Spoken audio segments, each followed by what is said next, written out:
Pernah nggak sih kalian lihat tarian yang keren banget, terus mikir, gimana ya caranya bikin kayak gitu? Nah, hari ini kita bakal bedah tuntas prosesnya. Dari ide awal yang cuma sekelebat, sampai jadi pertunjukan yang bikin kita terpukau di panggung. Oke, kita mulai dari yang paling fundamental ya. Sebenarnya tarian itu mulainya dari mana sih? Jawabannya, mungkin agak di luar dugaan loh. Tarian itu ternyata bukan lahir dari hitungan 1, 2, 3, 4. Bukan juga dari gerakan yang udah dihafal mati. Kelahirannya itu dari sesuatu yang jauh lebih jujur, lebih mendasar. Dan percikan inilah fondasi pertamanya. Boleh dibilang ini adalah momen paling murni dari sebuah proses kreasi. Kuncinya ada di satu kata, improvisasi. Coba bayangin deh, ini tuh kayak kita lagi brainstorming tapi nggak pakai kertas. Kanvasnya itu ruangan di sekitar kita, dan pulpennya ya tubuh kita sendiri. Nggak ada tuh yang namanya benar atau salah di sini. Yang ada cuma eksplorasi bebas, ngikutin dorongan hati atau ide yang tiba-tiba muncul. Nah, yang kerennya lagi, inspirasi buat percikan ini tuh bisa datang dari mana aja loh. Serius, bisa dari cara daun jatuh dari pohon, dari ritme langkah orang di jalanan, bentuk kursi yang unik, atau bahkan dari perasaan seneng banget yang nggak bisa diungkapin pakai kata-kata. Pokoknya, semua di sekeliling kita itu sebenarnya sumber gerakan yang tinggal nunggu digali. Oke, jadi kalau improvisasi itu ibarat energi yang masih liar, masih mentah, gimana caranya kita jinakin energi itu jadi sesuatu yang terstruktur dan bisa dipertontonkan lagi dan lagi? Nah, disinilah bedanya improvisasi sama yang namanya koreografi. Sekarang kita geser nih dari fase penemuan yang spontan ke fase perancangan yang super terencana. Di sini, sang arsitek gerak mulai bekerja. Yap, selamat datang di dunia koreografi. Gini deh analoginya.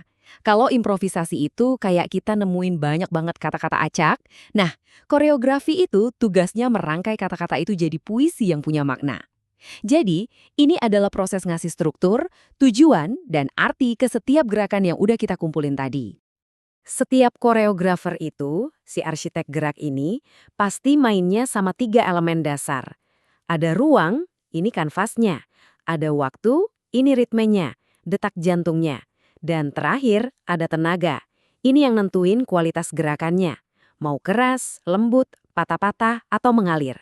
Nah, kombinasi 3 hal inilah yang bikin tarian itu nyawanya dapat. Prosesnya juga ada tahapannya, nggak asal jadi.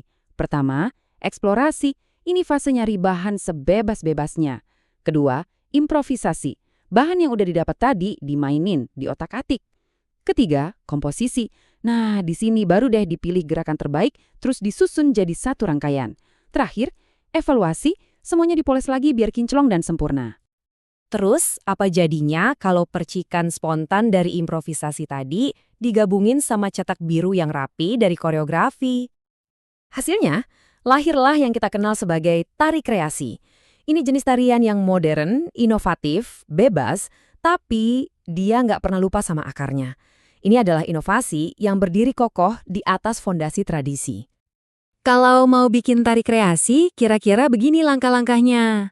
Pertama, tentuin dulu temanya, mau cerita soal apa. Kedua, pilih musik yang pas buat nguatin ceritanya. Ketiga, atur pola lantainya, jadi penari tahu harus gerak kemana aja di panggung. Baru deh yang terakhir, semua gerakan itu dirangkai jadi satu kesatuan yang utuh. Tapi ingat ya, seperti yang udah kita singgung tadi, inovasi itu nggak muncul tiba-tiba dari nol. Selalu ada dasarnya, ada fondasinya. Dan fondasinya itu ya tari tradisional. Coba deh bayangin, tari tradisional itu kayak perpustakaan super besar yang hidup. Isinya bukan buku, tapi ribuan kosakata gerak, simbol, dan cerita yang udah diwariskan turun-temurun. Ini sumber inspirasi yang nggak akan ada habisnya. Dan kalau ngomongin Indonesia, wah perpustakaan kita ini kaya banget. Ada tari saman yang kompaknya luar biasa, tari piring yang lincah dan magis, tari kecak dengan drama vokalnya yang khas, keanggunan tari gambyong, sampai tari jaipong yang energinya bikin kita pengen ikut goyang. Masing-masing tuh kayak satu bab yang beda dan unik banget. Dan tarian-tarian ini bukan cuma buat ditonton loh, mereka punya peran yang penting banget di masyarakat. Ada yang jadi bagian sakral dari sebuah upacara adat, ada yang tujuannya murni buat hiburan, dan ada juga yang memang disajikan sebagai sebuah karya seni pertunjukan.